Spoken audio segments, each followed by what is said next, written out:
नमस्कार, आप देख रहे हैं स्टेट टुडे न्यूज। मैं हूं आपके साथ हर्षिता। ये शुरुआत करते हैं कुछ खास खबरों से।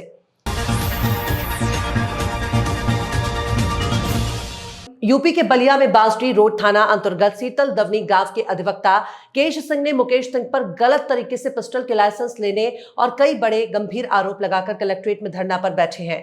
वहीं इस मामले को लेकर मुकेश सिंह का कहना है कि मेरे ऊपर जो भी आरोप लगाया जा रहा है वो गलत और निराधार है। अगर मैं गलत तरीके से पिस्टल का लाइसेंस लिया है तो मेरे ऊपर कार्रवाई होनी चाहिए। जब पिस्टल के लाइसेंस को कैंसिल कराने के लिए ये लोग न्यायालय गए तो प्रशासन में जाने का क्या मतलब है। ये लोग मेरे ऊपर पूर्व में भी गोली चलाए थे, जिसका वीडियो भी है, जिसके बाद हमारी सुरक्षा के लिए हमें गनर भी मिला था, लेकिन ये लोग दबाव बनाकर उसे हटवा दिया। हमारी हत्या कराने की साजिश हो रही है, इसलिए मेरा पिस्टल का लाइसेंस कैंसिल कराना चाहते हैं। कि कैश सिंह 3 लोगों के साथ सन 2022 4 दिसंबर को सीसीटीवी फुटेज के सामने जो कैमरे में कैद है, ये लोग 30 राउंड से ऊपर गोली चलाए थे। उसके बाद मेरे द्वारा पुलिस को सूचना देने के बाद इन लोगों के ऊपर 307 का मुकदमा पंजीकृत हुआ और गैंगस्टर लगा। उस दोनों मुकदमे के अलावा इन पे 7 मुकदमे, टोटल 7 मुकदमे हैं। लास्ट मुकदमा ये है जो अधिवक्ता अपने आप को बता रहे हैं, वो 3 बार हाई स्कूल पास किए हैं, 3 सत्र में अलग अलग जन्म तिथियों से, और उसी के जो जन्मतिथि गड़बड़ जो इनको शूट किया है उस जन्मतिथि से ये LLB करके रजिस्ट्रेशन करवा के ये प्रैक्टिस कर रहे हैं।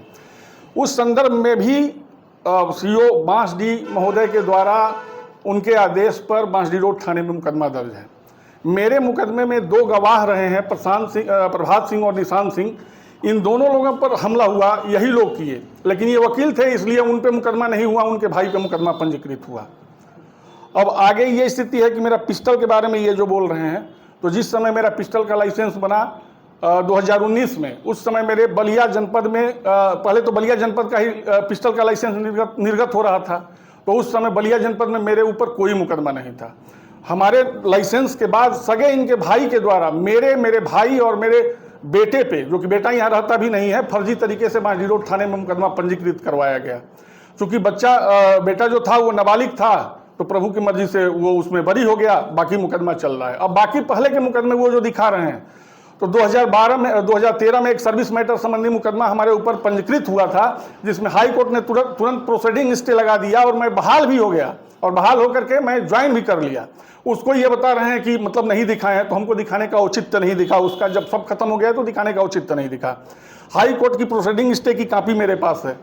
अब एक दिखा रहे हैं कि इनको अर्थदंड मिला है। 2017 में लखनऊ के चिन्हट क्षेत्र में हमारे सफारी गाड़ी से एक बाइक वाले को टक्कर लग गई।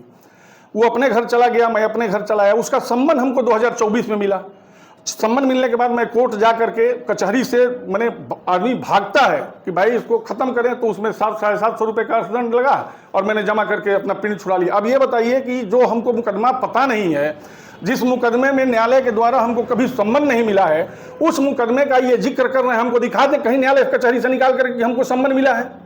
तमाम मुकदमे, अच्छा 20 मुकदमे 21 मुकदमे बताते हैं, इटावा, मैनपुरी। हम कह रहे हैं कि सबसे बड़ा तो ये अपराध ये है कि आप एलिगेशन इतना फर्जी लगा रहे हैं जिसकी कोई सीमा नहीं है।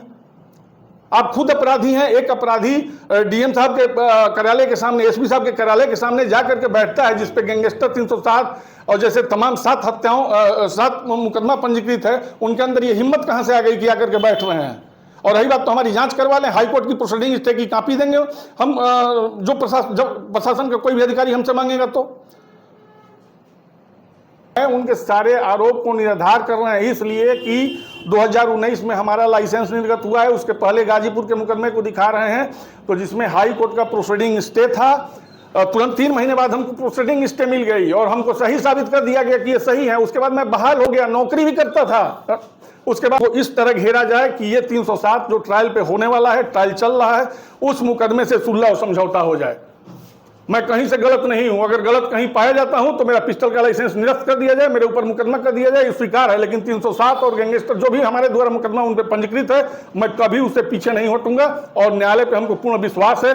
जो ये लोग 2 भाई चढ़ करके जा करके वहां गोलियां चलाएं, जो कि CCTV कैमरे में कैद है, एक आदमी का चेहरा कैद है कि ये लोग दिन में लगातार गोली चला रहे थे। 30-35 राउंड गोली चली थी।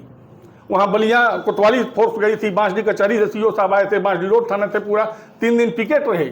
2 साल तक हमको गनर मिला रहा। इन्हीं लोगों के शिकायत पे ये 5 लोग वकील का झुंड पहुंच करके और जाकर के शिकायत करके मेरा गनर हटवाए लोग। अब ये लोग हमारा पिस्टल हटवाना चाहते हैं, इसलिए कि इनका हत्या करने में आसानी हो जाए। हत्या हो जाएगा तो सारा मामला हल हो जाएगा। ये इन लोगों का लक्ष्य है, इसीलिए जितना नाटक हो रहा है इसीलिए हो रहा है। और पिस्टल की बात है तो ये प्रशासन में जो कह रहे हैं, तो ये बताइए कि अगर प्रशासन में गए हैं, न्यायालय में भी गए हैं, तो न्यायालय से ये जांच करवा लें। अब प्रशासन के हैं, इनको तो जाना ही नहीं चाहिए। 156(3) में ये गए हैं, मुकदमा किए हैं न्यायालय में, तो अब 2 जगह न्याय मांगेंगे। और न्यायालय से बड़ा कौन है भाई? न्यायालय से न्याय मांगिए। वो और आप कहाँ के निवासी? विभाग के सीएम हेल्पलाइन के प्रकरणों का संतुष्टिपूर्ण निराकरण करने, खुले नलकूपों से होने वाली दुर्घटनाओं की रोकथाम के लिए आवश्यक कार्यवाही करने के निर्देश दिए।